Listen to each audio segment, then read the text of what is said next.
My name is April Young. I'm a professor in epidemiology and environmental health in the College of Public Health. So I decided I wanted to do research when I was actually really young. I was exposed to a science in elementary school. And it was then when I realized that I don't have to necessarily take someone else's word for it. I don't have to wait for someone else to find a solution to a problem. I can actually study it myself and determine the answer using my own approach.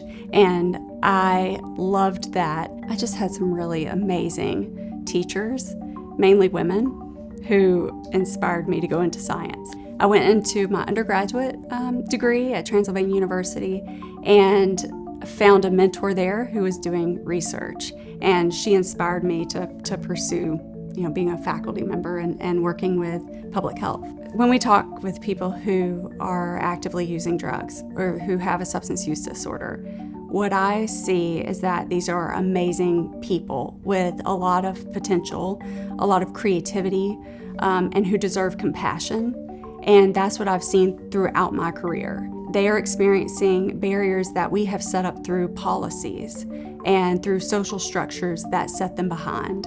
And instead of helping them get back on their feet, we often just put hurdles in their way to recovery. And so our work tries to focus on removing those hurdles that they tell us they're encountering. And that can be everything from trying to get transportation to treatment, to being refused their prescription at a pharmacy, to accessing a syringe service program because of embarrassment they're not going, or fear of stigma, fear of family finding out they're using drugs.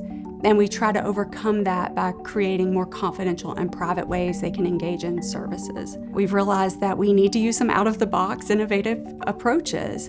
So we've gone into communities to recruit people who use drugs by doing everything from grilling hot dogs at gas stations and parking lots to trying to find strategies where the health department can do outreach in places like encampments of people experiencing houselessness.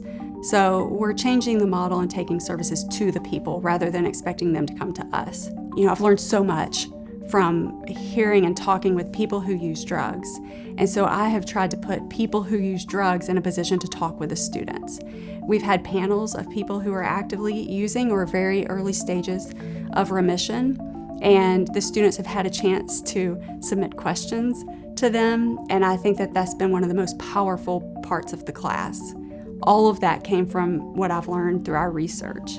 Unfortunately, substance use is so prevalent in our state that a lot of our students have had family members who are incarcerated. They've lost family members or friends to an overdose. They have personally struggled with substance use, and so bringing this into the classroom is critical.